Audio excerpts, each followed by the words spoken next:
Xin chào bạn, đây là khung cảnh công viên hoa đỗ quyên vào cuối xuân. Thời tiết nước Đức mùa này đặc trưng nóng lạnh thất thường. Khi vạn vật ngoài kia dần thích nghi cái tiết trời giao mùa với sự ngỡ ngàng, thì bên trong mình cũng đang có một sự chuyển biến nho nhỏ, cùng với niềm háo hức vô cùng tận. Sau một thời gian loay hoay tìm kiếm con đường cho mình, đâu mới là một pháp môn, một phương pháp tu tập mình nên theo đuổi? Đạo giáo nào mới phù hợp nhất? Ai sẽ là bậc thầy tâm linh, một guru mà mình có thể dành cho họ toàn bộ sự kính trọng thiêng liêng từ tận đáy lòng? Thì giờ đây nó không còn là nỗi băn khoăn với mình nữa. Kriya Yoga chính là câu trả lời dành cho mình. Như phần lớn người khác nghe tới Kriya chỉ sau khi đọc cuốn Tự truyện của một yogi, tác giả Paramahansa Yogananda, là vị bậc thầy đã truyền bá pháp môn của Ấn Độ này tới phương Tây và sau đó lan ra toàn thế giới. Nói theo cách người phương Tây thì cuốn sách này đã hoàn toàn mở cửa trái tim họ. Còn với mình, khi đọc nó và sau một thời gian ngắn luyện Kriya ở cấp độ cơ bản, mình như cảm thấy cuối cùng ta đã tìm được con đường trở về nhà. Tuy những hiểu biết và nhận định của mình cho tới nay về Kriya Yoga vẫn còn khá sơ khởi, nhưng nắng đầu mùa bao giờ cũng đẹp. Biết đâu sau này khi đã ở một lộ trình phát triển nào đó, mình sẽ nhìn nhận lăng kính này thật dễ thương và sẽ phải cảm ơn những bước chân đầu tiên này biết bao. Yoga là pháp môn làm chủ tâm. Ngài Patanjali, một vị thánh từ xa xưa rất xưa rồi, định nghĩa yoga là vô hiệu hóa những con sóng nối tiếp nhau trong tâm thức. Kriya Yoga bao gồm kỷ luật thân, kiểm soát tâm và trầm tư về Om. Âm thanh Om được coi là âm thanh thiêng liêng từ vũ trụ. Khi luyện Kriya đến một mức độ nhất định, ta sẽ nghe được nó lúc thiền. Kriya Yoga có nhiều biến thể khác nhau. Thứ mình muốn nói ở đây là kỹ thuật Kriya do Yogananda Ji truyền dạy. Phép môn này theo như mong muốn của vị thầy đầu tiên thì nó không được phép truyền cho người ngoài để giữ lại sự nguyên thủy, không bị xuyên tạc, cũng như để tránh việc thiên hạ truyền nhau học không đúng cách sẽ gây tổn hại tới bản thân. Bởi đây là công cụ giúp mở ra năng lượng vô cùng mạnh mẽ. Thân người thường được ví như bóng đèn 50W, không kham nổi 1 tỷ W năng lượng do luyện tập Kriya quá mức. Các bài tập vì thế được thiết kế ban đầu đơn giản, dễ dàng, mức độ tăng dần dà ngày ngày đều đặn, cho phép hành giả chuẩn bị kỹ lưỡng thân và não mình. Để tới một lúc, cơ thể dần có những chuyển biến siêu hình, và cuối cùng bộc lộ ra những tiềm năng vô cùng tận của năng lượng vũ trụ. Khi đã đạt được sự đồng nhất với tâm thức vũ trụ rồi, thì sự phân biệt những phương tiện, những hình thức tu tập khác nhau nào sẽ là không cần thiết. Tuy nhiên, ta nên sáng suốt lựa chọn cho mình một con đường tắt để rút ngắn nhất có thể những kiếp luân hồi trôi nổi trong thế giới ảo ảnh ma trận này. Kinh thư cho rằng con người phải cần tới 1 triệu năm để đạt tới giác ngộ giải thoát tối hậu. Chu vi số học này thậm chí còn rộng thêm đối với những phàm nhân, những kẻ còn chưa sống hài hòa với thiên nhiên. Thân và ý họ còn mắc kẹt trong những rối rắm ta đoan trái tự nhiên, thì với họ 2 triệu năm vẫn còn chưa đủ. Kriya là pháp môn dành cho những ai không cam chịu một vài triệu năm tiến hóa chậm chạp dài lê thê nhàm chán như thế. Một vị yogi khi đã có chút thành tựu tu tập thì có khả năng bật tắt 5 giác quan cơ thể để có thể tùy ý đưa tâm thức vào cõi trời hay cõi vật chất. Y sẽ không còn bị sinh lực ép uổng quay trở lại cảnh giới trần tục với những cảm xúc xáo trộn và những ý nghĩ tán loạn. Những yogi là những người tồn tại ở đây nhưng không thuộc về thế giới này. Một phần do sự bí truyền của nó và chủ trương không quảng cáo nhiều, nên thuật Kriya không được biết đến rộng rãi lắm so với các trường phái khác như Hatha Yoga hay Kundalini Yoga chẳng hạn.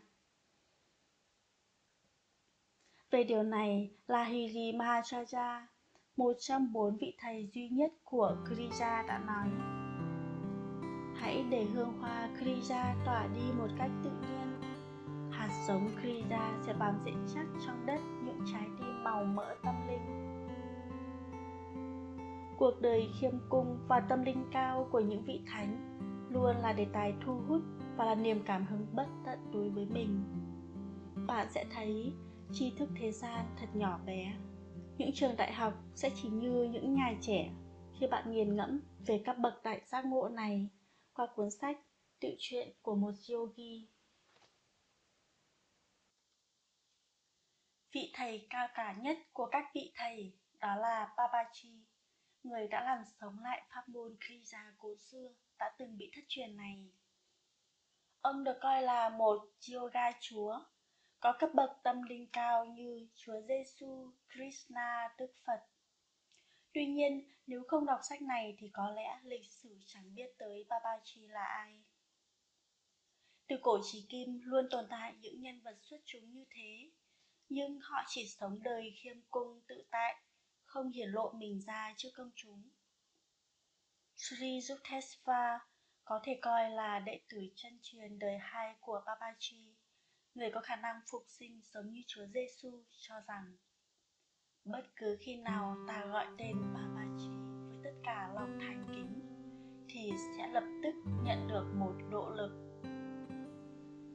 Tượng đài tâm linh ấy hiển nhiên không thể chỉ do một đời huân tập Kriya mà thành. Đó là trái ngọt tích cóp từ bao kiếp thiền định cô độc. Một người đến cuối đời không thể đem theo số tài sản mà y đã cố công chiêu chất, nhưng dấu ấn trí tuệ tâm linh của linh hồn thì còn được lưu giữ và càng được vun đắp thêm qua những kiếp đời kiên định tu tập đi tìm sự giải thoát của y. Nhân đây mình cũng xin nêu ra một quan điểm cá nhân, mặc dù điều này sẽ vấp phải sự tranh cãi. Một thước đo quan trọng để bạn ước lượng mức độ phát triển tâm linh của một ai đó. Điều này sẽ là cần thiết khi bạn lựa chọn ai nên là bậc chân tu xứng đáng với sự tôn kính và noi theo của mình.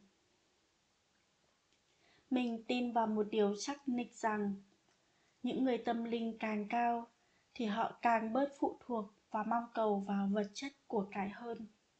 Đời sống của họ càng đơn giản hơn. Hãy thực sự suy ngẫm về điều đó. Con đường đi đến với Chúa, đi đến sự giác ngộ không phải trả bằng vật chất mà bằng sự tinh tấn tu tập, lòng thành kính và sự quyết tâm của mình. Sự phát triển tâm linh, thay đổi vận mệnh hay tiêu trừ nghiệp chướng phải bằng thực lực của ta chứ không phải thứ có thể trao đổi mua bán bằng tiền. Không phải ai cứ giàu sang phú quý thì sẽ khó để phát triển tâm linh, mà hãy xét xem phần lớn thời gian trong ngày ta dành để thực hành tâm linh hay chỉ ưu tiên kiếm tiền. Ta dùng của cải để tích trữ khoe khoang hoang phí hay dùng nó cho mục đích ý nghĩa hơn. Không sai khi người ta có quyền sử dụng xa hoa tài sản của mình, nhưng là một người đi tìm kiếm tâm linh giải thoát, mình sẽ không được thuyết phục bởi những vị đạo sư như thế. Có nhiều vị thầy nhờ vào trí tuệ và khả năng giao tiếp tuyệt vời cùng một chút khả năng tâm linh đã đưa họ nổi tiếng toàn thế giới. Những gì họ nói ra nghe như ở một tầng cao vời vợi, trong khi họ không ngừng giao giảng với người ta rằng hãy thoát khỏi sự chi phối của những ham muốn trần tục, thì đời tư của chính mình lại vô cùng xa hoa giàu có. Chúng ta hãy nhìn sâu vào bên trong những gì được ngụy trang bởi lớp ngôn từ dù hoa mỹ lấp lánh cỡ nào. Hãy nhìn vào cả hành động, chứ đừng chỉ ngưỡng mộ sự nổi tiếng hay khả năng hùng biện của họ. 4 vị bậc thầy Kriya đều là những người có đời sống vô cùng khiêm cung, giản dị. Những trò chơi tiền bạc, quyền lực, địa vị của thế gian chỉ là thứ tầm thường trong cuộc đời tu hành bí ẩn của họ.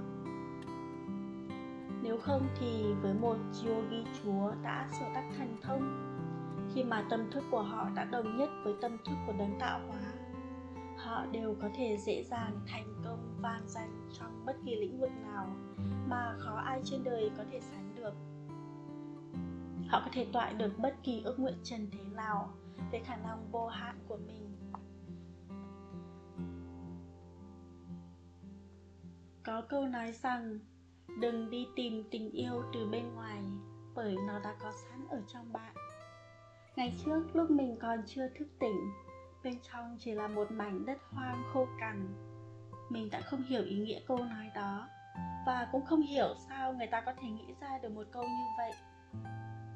Cho tới khi biết lặng mình thật sâu trong thiền định Kriya, mình đã được tiếp nhận năng lượng tình yêu thiêng liêng của Thượng Đế, của Babaji tràn ngập bên trong. Ở thế gian ngoài kia, tình yêu thường đi kèm với điều kiện. Bạn phải như thế này, như thế kia thì họ mới yêu thích bạn. Nếu càng tỏ ra khác biệt để là chính mình thì càng dễ bị cô lập hơn. Hay một mối tình dù có lãng mạn đến mấy thì khi đi qua đắm say rồi, người ta cũng sẽ chán nhau. Ít ai biết rằng có một tình yêu thiêng liêng và vĩ đại hơn thế gấp bội phần. Nó tồn tại vĩnh cửu bên trong mỗi người. Ta có thể chạm được vào nó bất kỳ lúc nào bằng cách gửi ước nguyện tha thiết vào vũ trụ và dành sự kiên tâm sâu sắc cho thiền định. Khi luân xa trái tim càng thêm rộng mở, ta thấy hóa ra Thượng Đế vốn luôn hiện diện và gửi cho bạn tình yêu thương ở muôn nơi. Từ nụ cười hiền lành rạng rỡ của một người bạn đồng tu, hay từ những ánh sáng lấp lánh ánh kim cương trên mặt sông trong một buổi chiều nắng vàng dịu nhẹ. Có người nói Thượng Đế nằm sâu trong tâm mỗi người, nơi đó hoàn toàn thuần khiết và trong sạch. Nó không bị ảnh hưởng bởi nghiệp lực từ quá khứ, không bị ảnh hưởng bởi những sân hận, mê đắm và vô minh. Không một sự kiện bên ngoài cuộc sống nào có thể chạm vào nó được. Các bậc thầy Kriya nhấn mạnh rằng hãy đừng để ý tới thần thông hay những năng lực siêu nhiên hơn người, mà chỉ nên chú trọng vào mục đích cuối cùng là tìm thấy sự hiện diện của Thiên Chúa bên trong ta. Cảm nhận sự hài hòa, sự hòa hợp làm một của ta với vũ trụ. Yoganandaji nói, tôi không thể biết được có một sự ưu tiên quan tâm nào lớn hơn sự ưu tiên dành cho Thượng Đế. Đó cũng chính là tôn chỉ của mọi yogi chân chính, những người luôn đặt sự phát triển tâm linh lên hàng đầu. Thường chúng ta những người trần tục lại đặt vật chất là yếu tố quan trọng số 1, còn tâm linh là vị trí cuối cùng trong cuộc sống. Chính vì thế mà sự phát triển tâm linh của con người diễn tiến rất chậm. Bởi vốn dĩ bản ngã ta dễ bị đầu hàng cuốn theo trước những thứ hấp dẫn năm giác quan.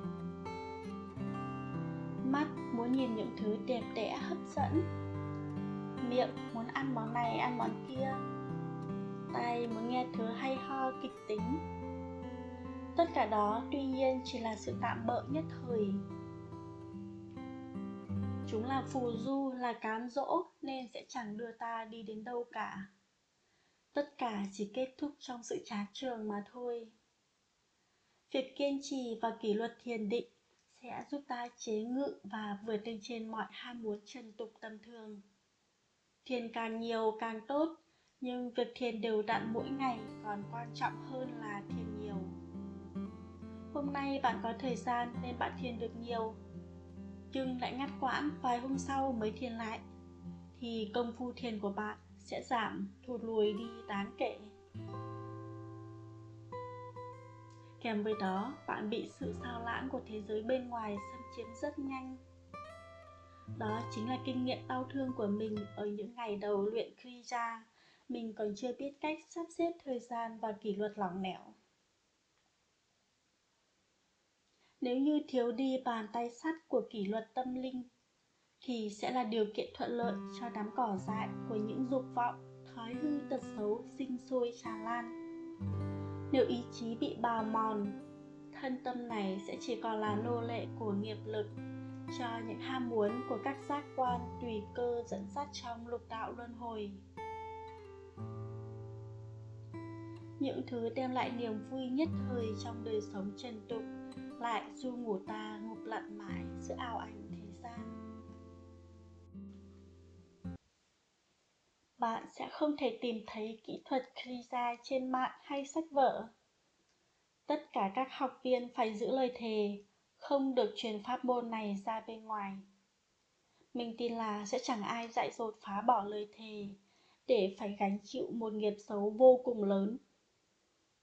Bạn phải đăng ký học từ cơ sở do Yogananda đã thành lập, trụ sở ở Mỹ. Giáo trình học được dịch ra nhiều thứ tiếng, tuy nhiên chưa có tiếng Việt. Mình thì đang học bằng tiếng Đức. Kỹ thuật thiền này chủ yếu tập trung vào con mắt thứ ba vùng giữa hai lông mày. Người Ấn Độ coi đó là ngõ cửa để con người giao tiếp với thần linh Thượng Đế. Một số kỹ thuật quan trọng khác là phương pháp nạp năng lượng cơ thể từ vũ trụ. Người ta sẽ càng ngày càng bớt phải phụ thuộc vào đồ ăn thức uống hơn. Kỹ thuật làm sao để tập trung thiền định. Nó cũng giúp ta có thể thiền nhiều mà không bị buồn ngủ, hôn trầm thụy miên. Và phần được sắp xếp cuối của lộ trình học cũng là phần hấp dẫn nhất với mình, đó là làm thế nào để kết nối với Thiên Chúa, đồng thời nghe được âm thanh ôm trong lúc thiền. Ngoài ra, phần học về tư tưởng triết lý Kriya cũng vô cùng thú vị, mà nó không hề nhàm chán giáo điều, bởi nó được viết ra từ trái tim và tầm nhìn của bậc đại giác ngộ. Nó thổi nguồn cảm hứng mạnh mẽ, thực sự mở rộng tình yêu vô điều kiện và sự minh triết thiêng liêng bên trong ta. Tất cả các học viên trước khi được điểm đạo chính thức vào Kriya Yoga phải trải qua giai đoạn tu tập sơ khởi như mình hiện giờ. Đây vừa là thử thách kỷ luật tâm linh của ta, vừa là bước chuẩn bị cho thân tâm. Việc tu luyện một kỹ thuật cao như Kriya Yoga sẽ không thích hợp cho một đời sống tinh thần xáo trộn. Tự chung lại, không khó để bạn có được giáo trình học quý báu này, nhưng chỉ đạt được thành tựu tâm linh nở rộ khi ta thực sự kỷ luật tu luyện trong một thời gian dài đựng vào con mắt tâm linh giải thoát. Sau khoảng 1 năm sơ tu, mình sẽ được điểm đạo vào Kriya Yoga, chính thức là đệ tử của Yoganandaji. Và mình đương nhiên trở thành một yogi. Khỏi phải nói, chỉ nghĩ đến thế thôi mình đã thấy phấn khích vô cùng.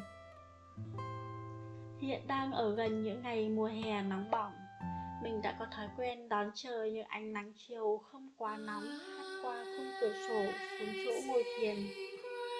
Mình sẽ tận dụng chúng trong suốt mùa hè, như đón nhận một ân sủng quý giá hỗ trợ mình ở thời điểm này. Ánh nắng luôn tốt cho cơ thể vật lý cũng như sức khỏe tâm linh.